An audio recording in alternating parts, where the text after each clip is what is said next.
Good morning, everybody. Sorry, as usual, I'm here playing with my cameras, and I've got to add the team. We got 1, 2, 3. Who else do we have here? Maybe now I can't even see myself. That's funny. Normally, there. Me. We'll just carry on without you, sir. We'll just carry on without you. Yeah. It's AI autopilot. Ran, welcome back. You look very healthy and relaxed. Thank you. I've been in the sun. Yeah, awesome. Ivan, how are you? All good, all good. I look forward to Monday. It's my favorite day since we started DCA Show. We're like traveling musicians, guys, as you know. Each week a new channel, each week a new city. Exactly. That's fantastic to be here. And soon we might be playing in the underground. I think we got a good bunch of people here now with Scott, Ivan, Anders, and James. I think we got a very cool bunch of people here now. And we'll just keep rotating. Whoever can make it, and whoever can't. And we'll always bring the alpha. Awesome, and it's very, very Sweden heavy, this team as well. But we'll fix that one day. Isn't that right? How are you, CTO? Good. Oh, fantastic! Happy to be here. All right. Excited also.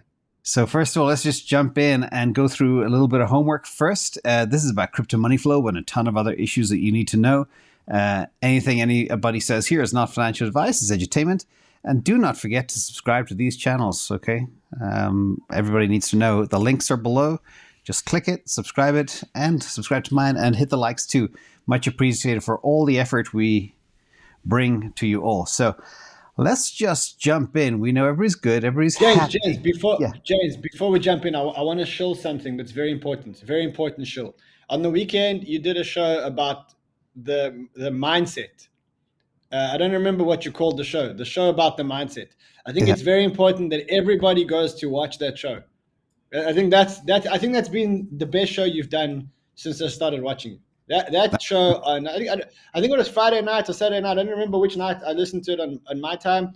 That mindset show is the most important show people need to watch. I appreciate that, sir. Yeah, it's good. It's funny because I'm on the receiving end of a lot of questions and challenges, and I was trying to formulate for the last couple of months how to get people off the dime, how to get them into proper assets and allocation and rethink things. And I discovered that just people have blocks. So if you can be aware of your blind spots, that's a huge help. And that's key to investing in this space, and especially in crypto, because there's a lot of in the water, as we learned last year. All right, let's just kick this off with topic number 1, because people love when this moves fast. So we're going to talk about real quick what we call money flows. One thing I learned from you, Ryan, is the bees. You know, the way the bees, they go from flower to flower.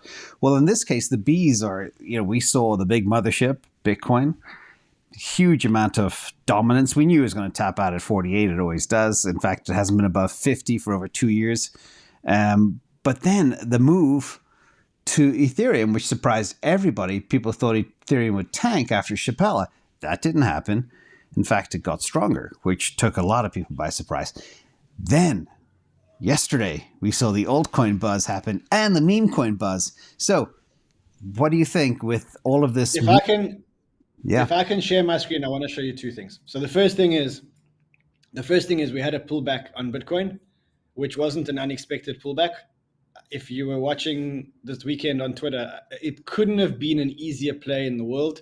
When you get people posting these screenshots from the exchange telling you what a genius they are, you know that there's a pullback coming. The pullback was obvious because it was in the RSIs. You could see the RSIs needed to come down.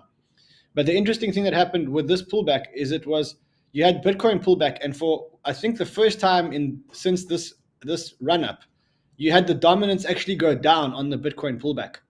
So what that shows you is that there's a clear flow of money from Bitcoin to the alts. What the market's telling you that the Bitcoin run is exhausted, but the altcoin run, and when I say exhausted, I mean temporarily. I don't mean that this is the end of the Bitcoin run and we're going to get a $30,000 Bitcoin and that's it.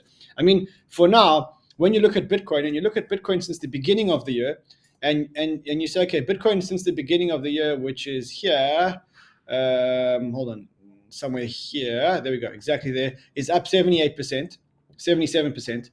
And so the Bitcoin run needed a bit of a break, but the altcoins don't really care. And if you look at the altcoins, this is the first time where the dominance has gone down when the Bitcoin price has gone down.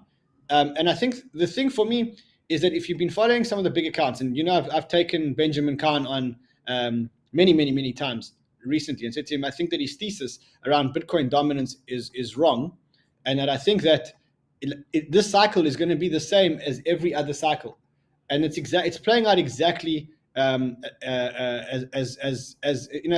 Carl Lemon says, exactly as I have been predicting.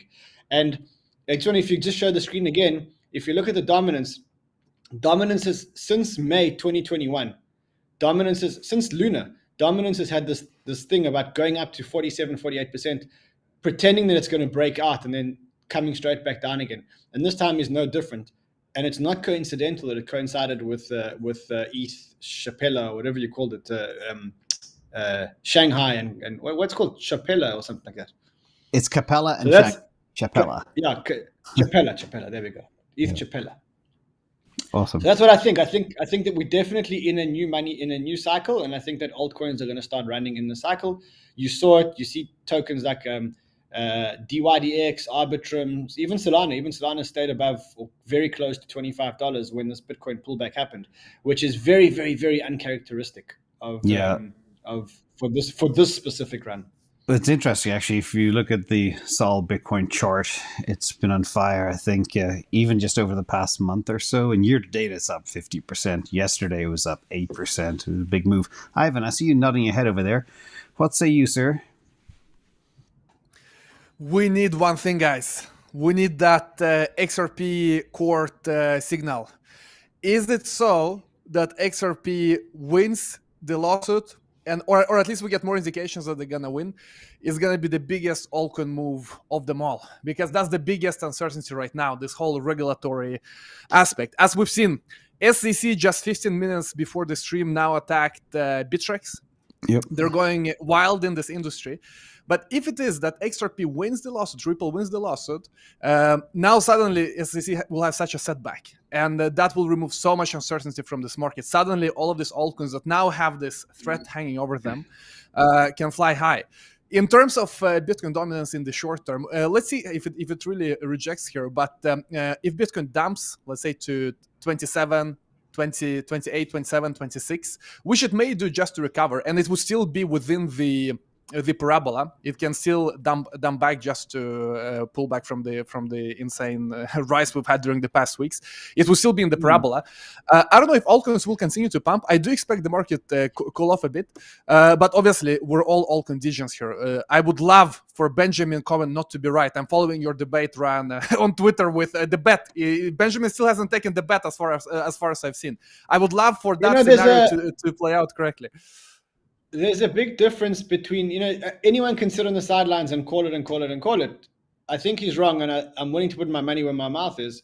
He's not. It seems to me like he's not willing to put his money where his mouth is. And I said, look, it's a one Bitcoin bet, whether Bitcoin dominance will be higher or lower 1 year from now. And that's what it is. And he's responded to a lot of other tweets, but he hasn't responded to that one. So I don't know. Well, that's an easy bet. So. I'll take that with you, bro. You have to go on his side. But he's not interested. He's not interested. The guy's not interested. Okay.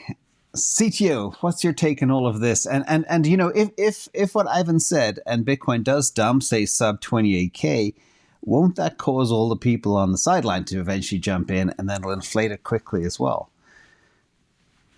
Yeah, I think there are some learnings in this. If we look at the Ethereum first, I actually made a video which I posted before the unlock happened, where I said quite confidently that I don't think it's going to dump, because when looking at the data, it didn't seem like there would be a supply shock or anything like that, while the big risk that was hanging over that market is removed, right? People worry about the unlock, then when the unlock has happened, that risk is gone. So I thought it might pump instead, which it did. And I think that's really the conclusion for many of these situations. What will really happen is that it runs before the event, and when the event happened, it goes in the other direction of what most people think. So maybe I should share my screen instead here. Hang on a second. Yeah, what you say there, it's like kind of like buy the rumor, sell the news. If everybody expects one thing, So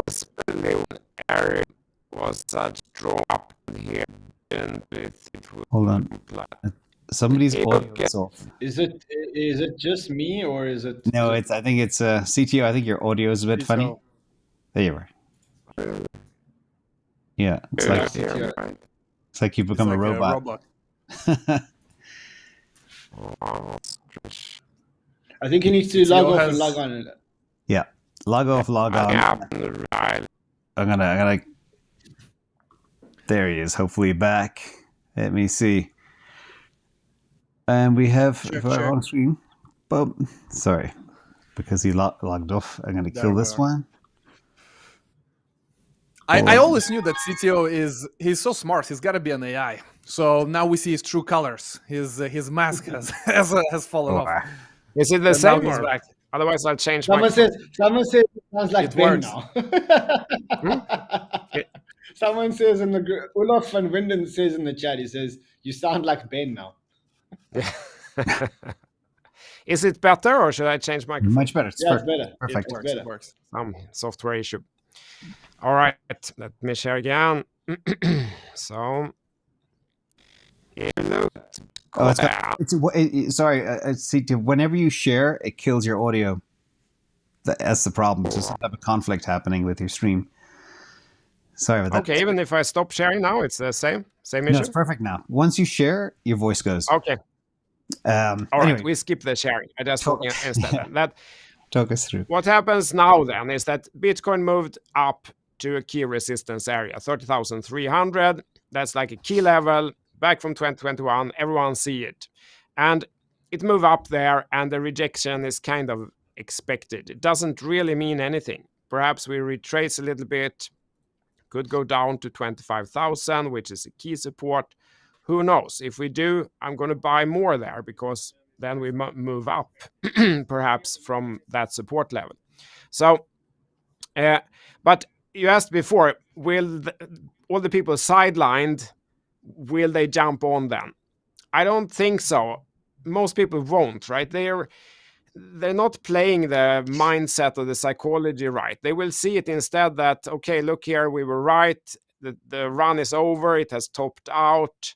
And they're going to look for affirmation that they were right the whole time.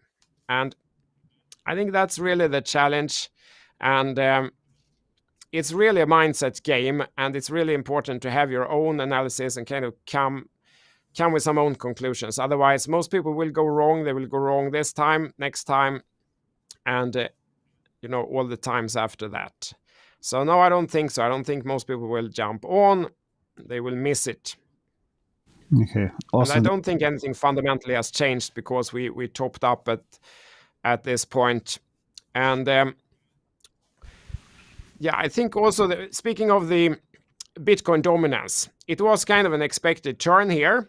I'm still hoping, what I'm hoping for is that Ben gets right first and Rand gets it right second, that we have more Bitcoin run first because very high liquidity, more money is flowing in, real money entering the system, and then Bitcoin stabilizes at high level and all that money starts flowing over into less liquid altcoins, which then have higher percentage gain. That's where we get the 10x, the 100x moves of the altcoins. But I think it's too early to say.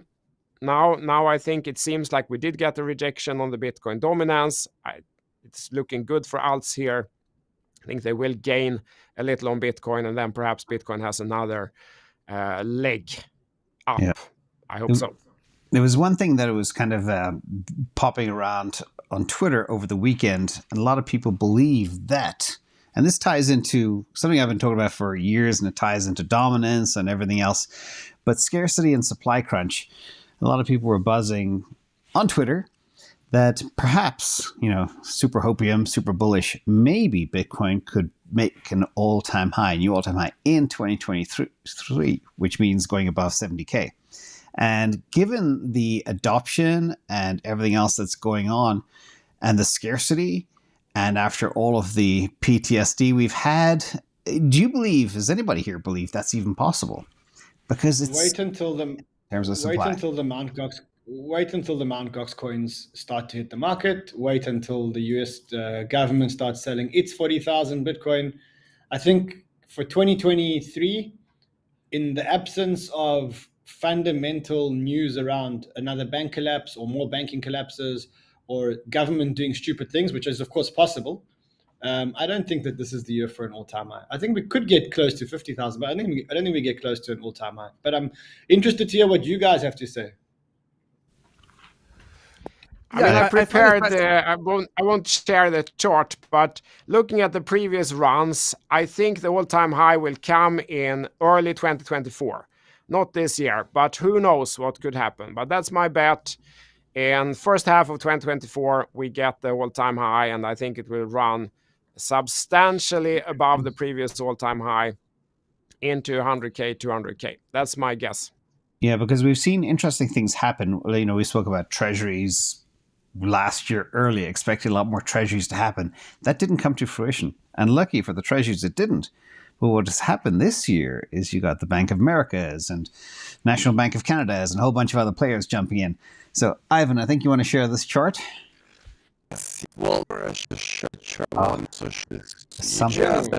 something wrong. Every time I share a chart, it just kills it. Sorry. Wait. Does it work if I don't share? Yes. Check. Okay, so it's a bug in the streaming software. Do you hear me, guys? Yeah, I hear you. Yes. But every time, Okay. Fine. But Ran could share. Ran, Turns out Ivan was an AI also, not just me. This is the real AI test. No, but the chart is basically the cycles. But before I go into the chart and verbally explain it to you, just Google Bhutan right now, Kingdom of Bhutan. Kingdom of Bhutan invests in Bitcoin. This is quite interesting. Came out just a few hours ago. So while we do see US selling, Mt. Gox potentially selling, they're selling into buyers such as Bhutan. So now we are starting to get momentum. We do have El Salvador. Maybe Bhutan is this cycle's El Salvador, because El Salvador, as you remember, they also started in a bear market. It wasn't at the peak. And this is something that is going to get momentum quite quickly in my mind, because no one wants to be first. So El Salvador was first. Now we have Bhutan. The third country is going to come way quicker than the time between El Salvador and Bhutan. And the fourth is going to come even quicker. Why? Because no one wants to be the first, but also no one wants to be the last. And as you're seeing, the US dollar being more and more attacked or maybe rejected, and this is something I know we will be discussing today as well, where Janet Yellen even said herself that, listen, we have sanctioned too many people. We've sanctioned too many countries. No one is using the dollar anymore. So while you're seeing this, also the move towards multipolar world with China, Middle East, and the move away from just one world order centered around the US, more and more countries are looking into alternative investments, where to put the money. So I found this very interesting with Bhutan. Now, in terms of the overall cycle, I do agree with Rand. We will most likely not go to all-time high this year, because this is normally something that happens after the halving. I'm a big believer in the halving cycle, and we have still approximately 12 months until that. And before halving, I do expect us to range between the all-time high, which would be 69, and basically the current prices. This is what I would be showing you on the chart if it worked. And the take profit area, if you look at, if you extrapolate the cycles, is going to be in the summer of 2025. So all in all, I don't think all-time high this year, but I'm looking at I'm not looking at the price targets. I'm looking at the time targets. And time target for us to take profit in the next bull run is going to be around summer to autumn 2025. Yeah, and Ivan, you mentioned a couple of very important points there. One is the whole game theory. You know, you don't want to be first. You definitely don't want to be last, and a lot of that is happening.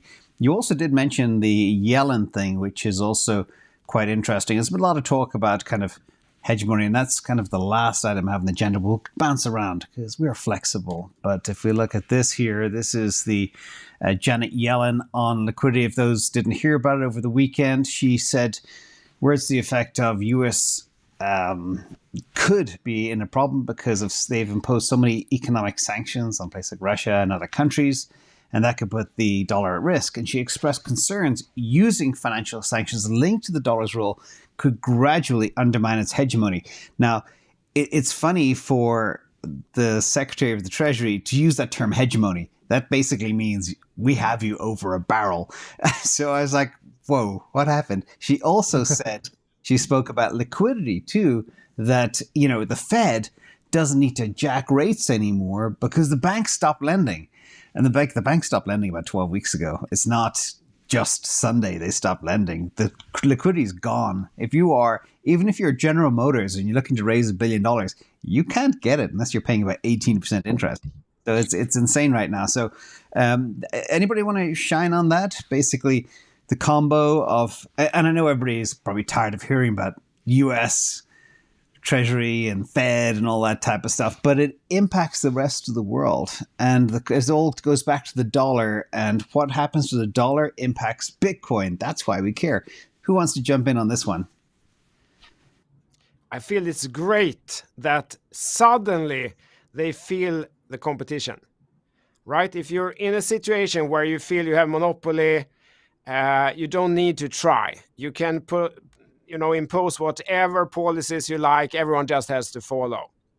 It's only when you start feeling the threat of the competition that you start thinking about market dynamics and innovation, how to kind of get more users of your product, which is here the US dollar.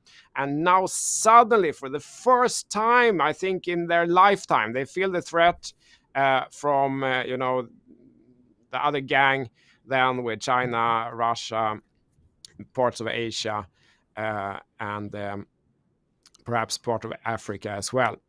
And perhaps that could lead to a better policy that will also benefit crypto. I hope so. I feel actually very happy to see that they show a little humbleness for the first time.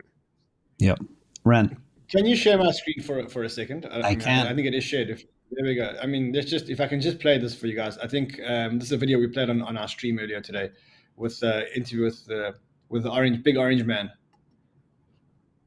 I don't know if audio will work. No sound. There's no sound. So we did play it on my show. This is Trump basically warning that the US is losing way too much leverage and way too many partners because of what they've done with their dollar. And I think that they're starting to realize that, it's like any business in the world, where when you don't have competitors, when you're in a position of strength and you start neglecting your customer base, and you start neglecting your suppliers, and you start neglecting your ecosystem, in the short term, it's inelastic. But in the long term, it becomes much more elastic. So people start saying, look, short term, we can't swap from the dollar. So just logistically, to change the reserve currency short term, too difficult.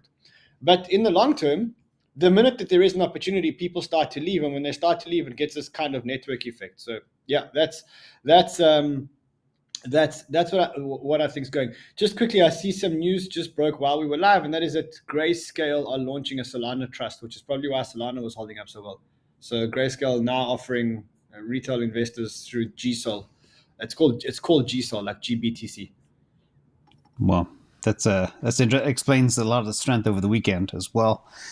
So it may not just be because of Bitcoin to ETH to alts move, but a lot of other interesting stuff. But it is a fascinating turnabout as well. When Janet Yellen is supposed to be working with Jerome Powell, and the two of them are at odds now, and saying, hey, we've already seen so much stuff break, and there's so much more stuff to break because we haven't seen the full impact of the rate. So who has a betting card on the CME gambling stakes? Will they do 25? A lot of people begin to say, guys, you've already torched everything. I think it's going to zero. And I've got a contrarian view here because every time I say it, people laugh at me. But I actually think Jerome Powell's done an amazing job. Like, I've got to be honest. I think that when I say an amazing job, I think that they were very late to react to inflation. I think COVID, they had no choice but to print money. There's just no other way to do it. It was unprecedented times. I think they reacted very late to inflation, but I think his reaction since inflation has been brilliant. And I think that the reduction of inflation to 5% in the last reading is very, very, very positive. And I have a sneaking suspicion that in the next FOMC, there's going to be no interest rate increase. Right now, when I look at the CME probabilities, let's quickly go there. The probabilities right now are, it's just loading on my side, sorry. 86.8% for a 25 bips. What's going up? Well, let's see. So the next meeting is on the 3rd of May. I think 25 we will get. If there was another inflation reading and the inflation reading came down even further, I'd say there's probably no increase. But because there's no, if we had a second inflation reading, I would have said no increase and we stay where it is. But I don't think that's going to be the case now. Yeah, I always say follow oil if you don't know what inflation is doing, and because of all the saber rattling happening and with OPEC, etc., price of oil is going to go up, and we're going into what they call the driving season in the US. That's going to bring inflation back. There's no ifs, ands, or buts, and that brings me to the point I always say is the Fed don't control inflation. They can just break stuff. They don't have any influence over the price of oil unless they want everybody to be poor and not be able to afford gas for their car. Okay, we're going to switch to some technical questions because this is what we need to know. This is one of the things you're all familiar with, what we call the trilemma. How, for you all, I had people kind of saying, oh, TPS doesn't matter. Oh, what really matters is time to finality. Oh, what really matters is decentralization. Oh, what really matters is fees. Oh, if you had to build, any of you, an optimal layer 1/layer 2, what would it look like? And where would it be on this particular chart here? How would you balance your Nakamoto coefficient, etc.? I think it's an unfair question, James. I'll tell you why I think it's an unfair question. Because you got to ask yourself, the more important question is to ask yourself, what are you building this optimal layer 1 for? If I was building an optimal layer 1 to deal with very, very high values of money, then I would build it with security in mind and I would forfeit speed. If I was building it for video games, then I'm going to build it for speed and not for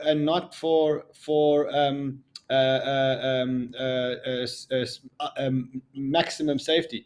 So I think it depends very much on the use case, which is why I think that there's going to be it's a multi-chain future, because I think different chains will fulfill different needs. Each builder will evaluate, unlike what they're doing today, by the way. I think each builder will evaluate what his requirements are in terms of speed, security, and scalability, and decide what the application is for him. I think we know for sure you're not going to get all three. If you want security, you're going to need some kind of proof of work. If you want scalability, we're not going to get the perfect blockchain for everyone, but I think different blockchains will do different things. For the NFT chain won't be the gaming chain. The gaming chain won't be the DeFi chain. The DeFi chain won't be the store of value chain. And that's how I think this thing plays out. I'm keen to hear Ivan's point of view, because Ivan actually integrates into all these chains. And also Ivan's, if you've seen his YouTubes, it says there, developer says. So, it's a developer mindset. Programmer explains. That's why I brought some. And Programmer explains. Ryan, what you said is very correct, except I will disagree with you on one point. Anything regarding financial transactions needs very rapid time to finality. Especially, like, think of a stock exchange, for example. No, I think that's really important. Not really, because like if you think of Bitcoin, to be honest, Bitcoin is ultimately financial transactions. It doesn't need quick time to finality. Security is much more important than time to finality, right? But if it comes to with algos, sub-second trades in and out, you need extreme finality to understand exactly where the balance is. I think that's the key point. Anyway, and this is not really just the trilemma. This is much more about what components are important. Decentralization, fees, block time, finality, etc. So, Ivan, over to you. Let me see what you got. Yeah. And that's very related to the use case, like Ryan says. I think in general, we have started this industry from Bitcoin, and then ETH came, and then Cosmos, Polkadot, Solana, all kinds of different camps and schools of thoughts. And right now they are coming together into the same ideas. So what do I mean by that? If you look, for example, at ETH, you have a bunch of layer 2s. And each layer 2, let's say, for example, Immutable X, can adapt to their own use case at the same time as they share the security of the base chain. And this is what we're seeing a lot with ZK rollups and so on and so forth. And the reason why I want to do this is because on ETH main chain, you have a lot of competition for the block space, and people are willing to pay a lot because people are doing financial arbitrage. You have settlement of layer 2s into layer 1, and those kind of transactions, they are okay with paying high fees. If you have a game, for example, you cannot compete. Like, there's no way you can compete on layer 1. You have to move into another layer. So that's what's happening in the ETH world. What is interesting is that exactly the same things are happening in the Cosmos world.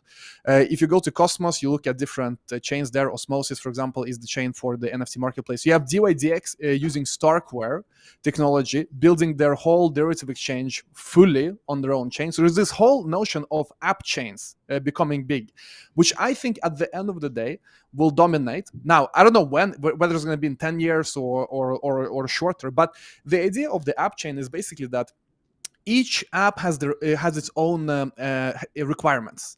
And right now, from the beginning, everyone was trying to be on ETH. You have the ETH general purpose platform with its specification, and then you try to fit in there.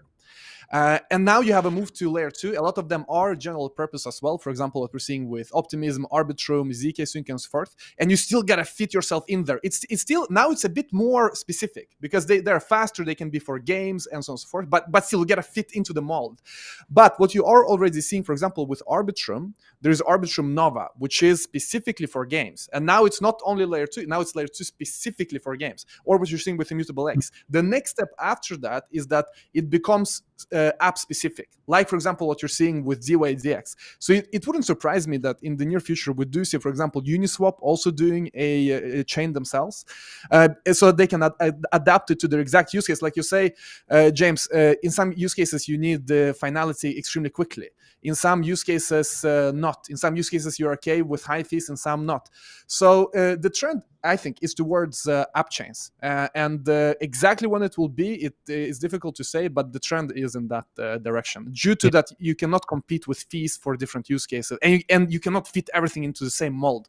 And one thing in speed as well, you mentioned speed there, and you said 10 years. So first of all, 100 years ago to today, 100 years became 10 years. And today, 1 year becomes 2 weeks, and tomorrow, exactly. What's going to be like? Everything changes very fast. Can I add one thing here? Yes, because sir.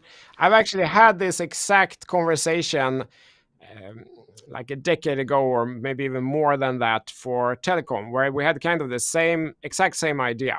Should we build specific features of the network to suit different types of applications or even specific applications? And it's possible, you can detect what type of application and then treat that traffic differently. For example, say backup maybe need less performance than some real-time application. And it's possible to make that behave differently on the network. You could make like backup cheaper and some real-time streaming higher priority, for example.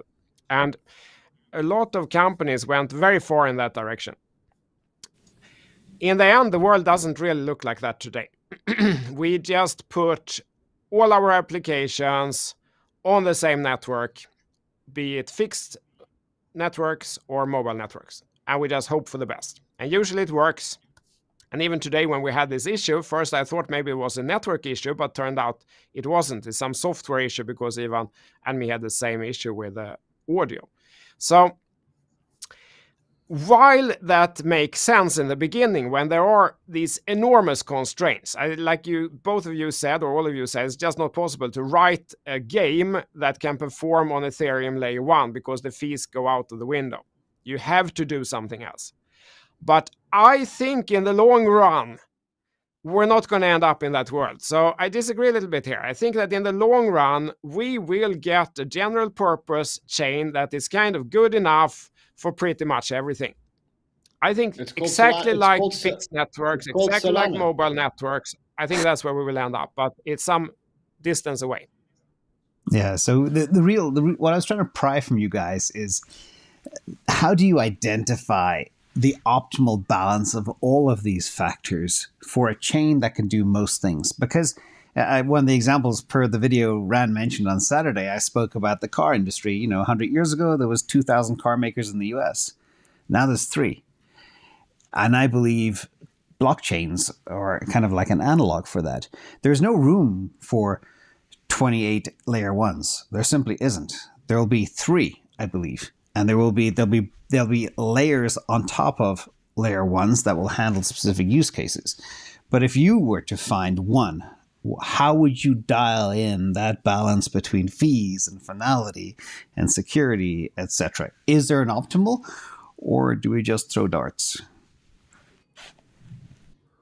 Well, I don't know if the question makes sense, because when you look, for example, at the internet, you don't compete with other users. It's a network where we in Sweden, we don't compete with the same broadband as everyone else. But in blockchain, it's not like that. So if you have super low fees, okay, now arbitrage bots can compete for the mini micro cents in gain, which they couldn't do before when fees were higher.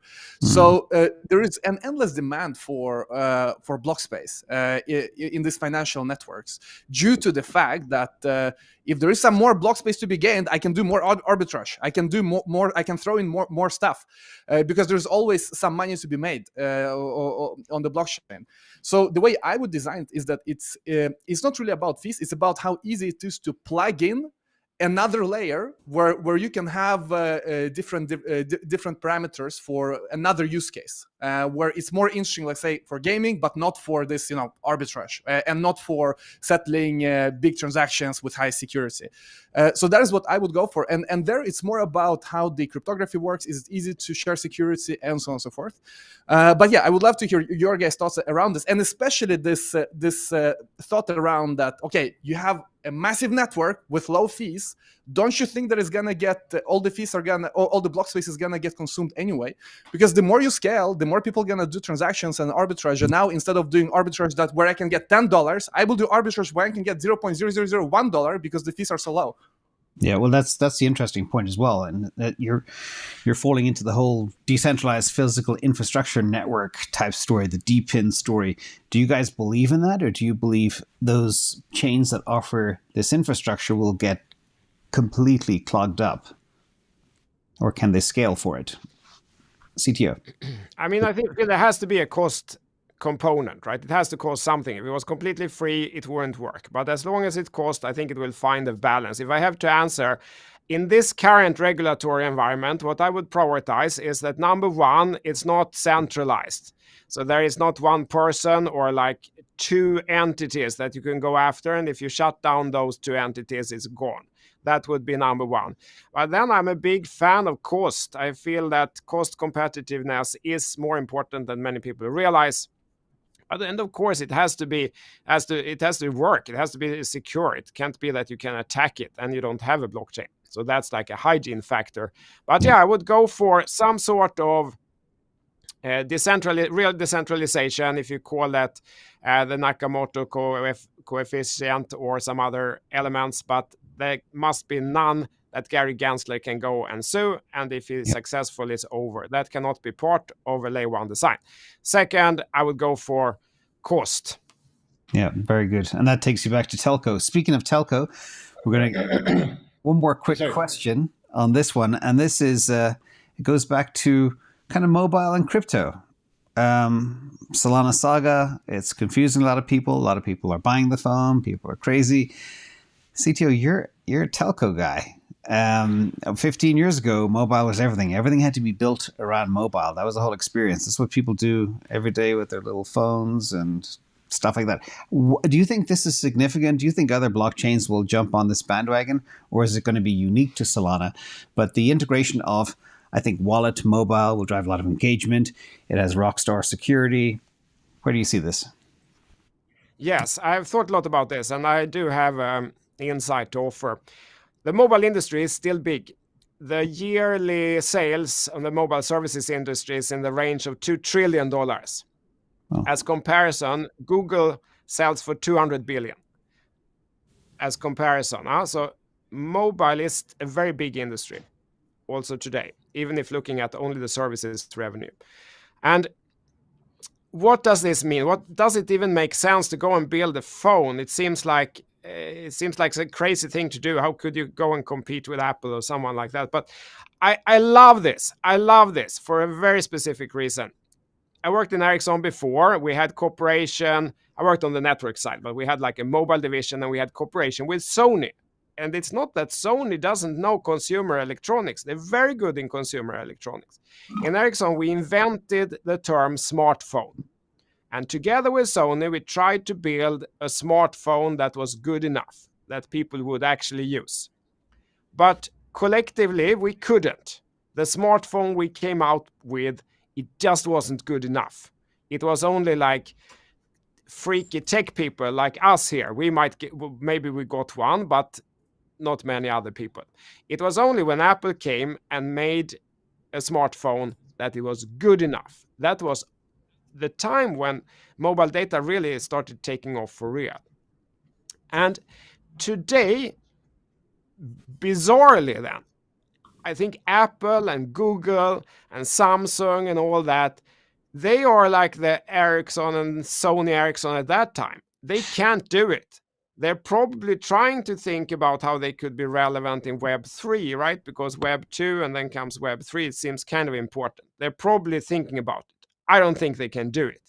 I think they are us back then. I think it needs to come someone else and build something where the user experience of Web3 is actually good enough. That you just, whip out your phone and you do whatever you want to do. Be it payment, be it trading, NFTs, whatever it is you want to do, the user experience end-to-end is good enough. Because today in Web3, it isn't.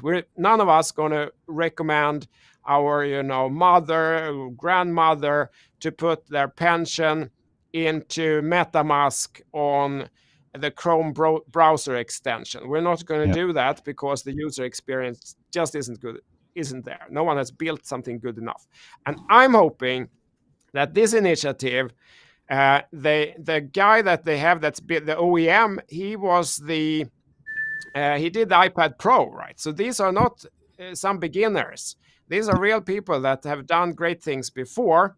And I hope that they, by taking control end to end, build something for the first time in our industry is good enough. And if they can do that, then this whole industry can take off. So that's what I'm hoping to see. And I think that's their vision also. They're not out there now to sell 200 million of these phones. Okay, Rand. That's my take. Excellent. Rand, where do you see this? I want to spend 2 minutes on Solana. I think if there's anybody that is in the right place and to do it, it's Anatoly, because that's his background. He's one of the smartest guys when it comes to mobile phones in the world. Is there a high probability of success? Probably not. But what we'll as an industry, we'll learn a lot from the experimentation. And we need that because we need someone to allow us a sandbox to experiment in. I wanted to talk about something else, which is not the Solana phone. And there's something that's been playing on my mind the whole day today. And that's about SUI announcing that they're not going to have an airdrop. I don't know if anybody's got thoughts about that. So a lot of people have been airdrop farming or airdrop mining or whatever you want to call it because they thought they were going to get a SUI airdrop. SUI came out and said they're not going to do an airdrop. You're going to get SUI tokens if you were part of their Discord, and you're going to get $45 airdrop worth of tokens, I think. And the rest of the people will have to participate in a raffle type system. What do you guys think of that? Are you guys fans of this whole airdrop thing? It's got pros and cons. I think. Or do you think SUI actually made the right move here? I think it's the legitimate move to make, but the problem you have is when you tease money in front of people, it drives adoption. People configure their wallets and they trade an NFT, etc. So if you look at the Arbitrum play, huge spike pre-airdrop, and of course it's dwindling right now, but it's coming back a little bit, and Arbitrum has some very, very good value adds. I think it'll mean, I would guess at this stage, that SUI will not be adopted anywhere near as quickly as Arbitrum or maybe Aptos or other players. That's my take. What valuation on a fully diluted value would you give SUI if Aptos is on 12 billion? 8. I was about to say that's what I said on my show. Oh, really? But who's gonna get rich out of it then? Because in order for L1 to be big, you need the community. People became very rich on Polygon We discovered Polygon at a few cents. It's been insane. And then you support Polygon. Solana, the same thing. Cardano, the same thing. XRP, people still support XRP after all these years. It didn't even do a new all-time high. People still support it because they got rich in 2017, 2016. So if no one gets rich on SUI, it's not good. You gotta have people that get rich. I think that they're making a terrible mistake, exactly for the reason that Ivan says. Also, to be honest, I said it on my show today, the way I see Aptos and SUI is they are the outsiders trying to break into the crypto community. They come from the enemy. They come from Facebook. They come from centralized world.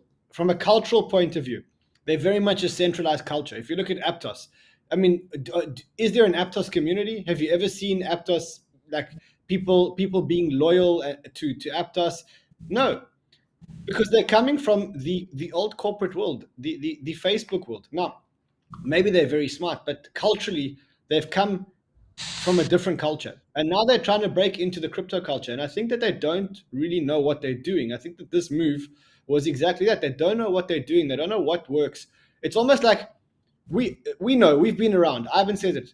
You know, you want to build a family and a community, make people rich. That'll get people attached to your community. I think they've made a terrible mistake.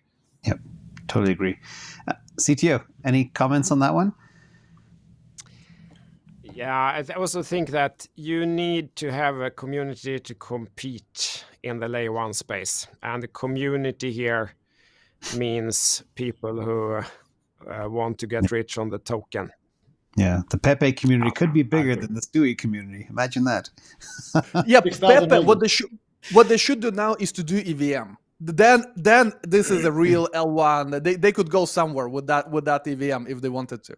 Yeah, I know who did that. I mean, generally, do you prefer frogs or dogs? Because I think actually I identify more with a frog than a dog. Like when I saw Pepe, like Pepe is one of us. Whereas like Shiba, I'm not sure it's one of us. Like I want to own Shiba, but I want to be Pepe. You know what I mean? I've got frogs in the yard, actually, believe it or not. Big toads. So anyway, the final question before we do a couple of Q&A from the outside. And this, Ryan, you're real deep on kind of DeFi and everything else. So the SEC, of course, they're moving the goalposts again, and the battle is intensifying. They are trying to build a proposal to change the definition of an exchange to include cryptocurrency platforms that use communication protocols. And we all know what this means. They're trying, and then we had the news an hour ago, going after BitREx, wasn't it, Ivan? Does this even matter? Does he even have any power anymore? He should know the concept of DeFi and decentralized exchanges, and they're offshore. What's he trying to do? I think Gary Gensler.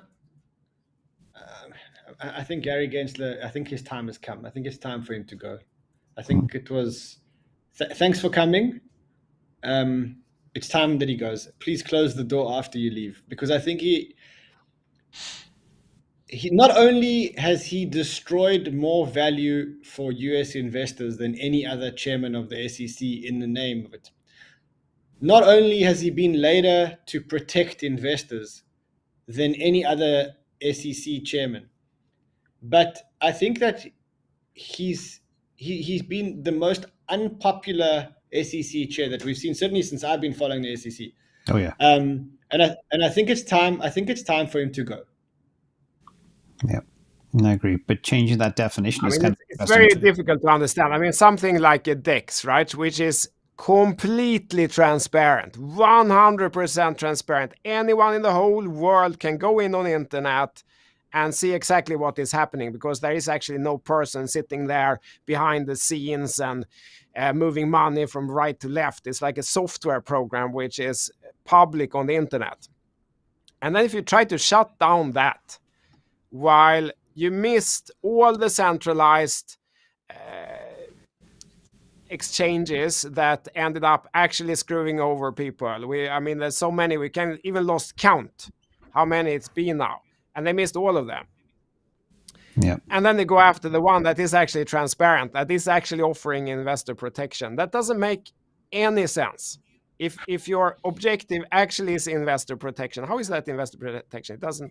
It's not. It doesn't make any sense. I can't get I can't get it. I don't. If you hate Gary Gensler, please tell us. And maybe in the comments, if you guys could tell us exactly what you think about Gary Gensler, and please spare no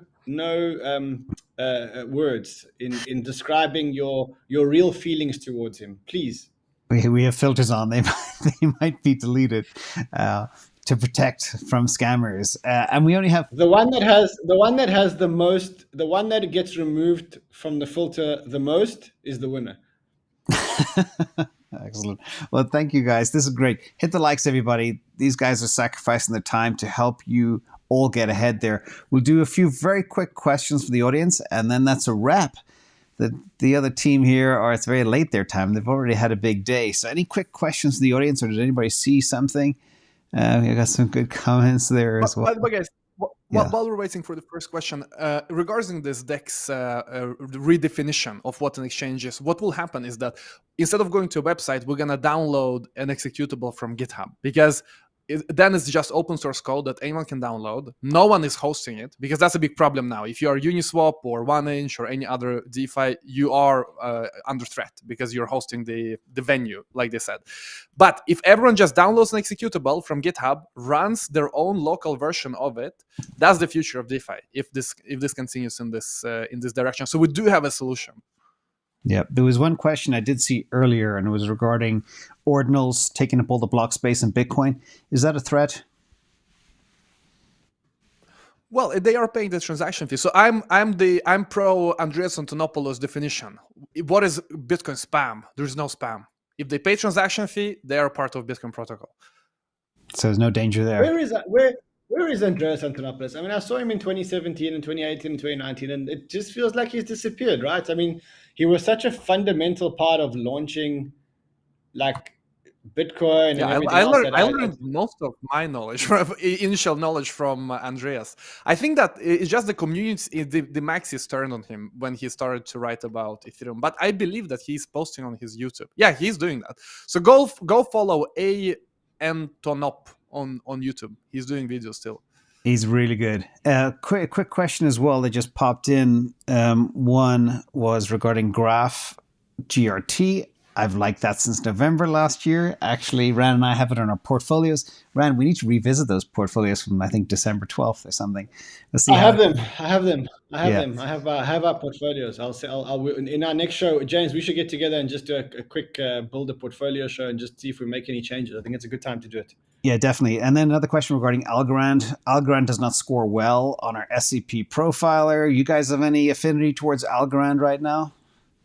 I actually made a decision to sell all my Algorand. I've got Algorand. I've got quite a big position, and I actually told our analysts, awesome. I don't see how Algorand wins. It doesn't have community. It doesn't have developers. It's just, it's a dog show. Seriously. It's got the mooch. Yeah, I mean, no, you know what? I'm out. I've made a decision to sell. I made a decision to sell Polkadot as well. So I'm out of Polkadot. I'm getting out of Algorand. I think there's going to be a new generation of chains. And I think to Ivan's point, they're going to be meme chains. And I think I want to get exposure to meme chains. And I don't think it's Shibarium or Shiba. I think there's going to be a new generation of ultimate meme plus chain. Pepe? I don't know who they are. I don't know.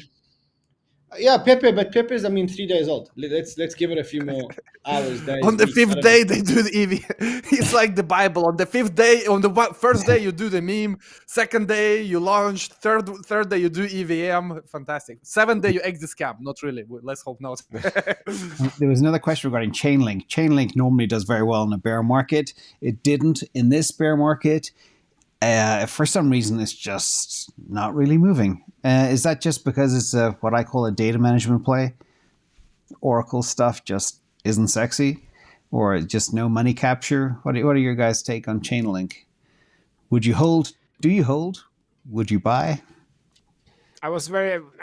Chainlink was one of the coins I found very early. I was very excited. I felt that this is a revolutionary idea to take like the external world into the blockchain world and so on. But now I think it's kind of yesterday's news. It's like part of some boring infrastructure only now, and everyone relies on it. But the product is here. One learning from the first phases of this industry was that projects that don't have a product yet actually tend to perform better than those that have a product, because the dream of the product is unlimited. It's going to change the world.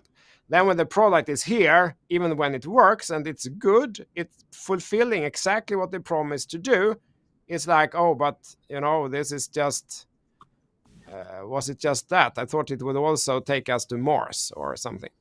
Yeah. So I feel that's the situation with Link. It's working, it's reliable, it's great, but it's, now we have the product. What's the dream? What's the vision? It's not really there. So I think it will be other projects. It will be new projects that kind of do the next 1000x from here. Yeah. Phantom, a lot of questions regarding Phantom. Phantom has, from my perspective, great technology. It just lacks the adoption. What do you guys think about Phantom?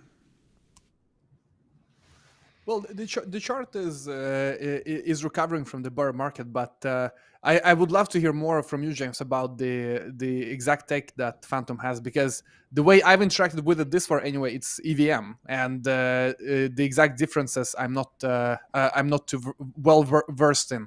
Yeah, they've cracked the code on speed and fees and stuff like that, and a couple of other small little bells and whistles, but I just know, at least from our thing. But fast and cheap EVM, it's too similar to Binance Chain, Polygon, and a bunch of other. I think we need something more spicy overall. Well, when you look at all of the EVM compliant chains, all of the top 10 bar one, everything is EVM compliant with the exception of Solana. So, and that goes back to the age-old question that we've been asking here on this channel: Modular versus Monolithic. What will win over time? And we still don't know. But that's an important question to answer for everybody here. I was thinking about doing a little competition. Who can convince me one or the other? Because that will determine the future. If your monolithic chain can scale and run and not stop, it's game over. It's far few levels of complexity. And if I'm to throw in one such, it's Solana, like you say, and then it's also Radix, which also it solves this issue with fee competition by paralyzing that you don't. It's kind of like CTO said, with the internet, it works fantastically on the same network because we don't really compete for the same bandwidth. My ISP here is not the same as yours. It's not the same cable. And they're doing it kind of the same. So there is definitely a case for monolithic as well. Yeah, and it's funny, actually, I was thinking about your bandwidth and your ISP.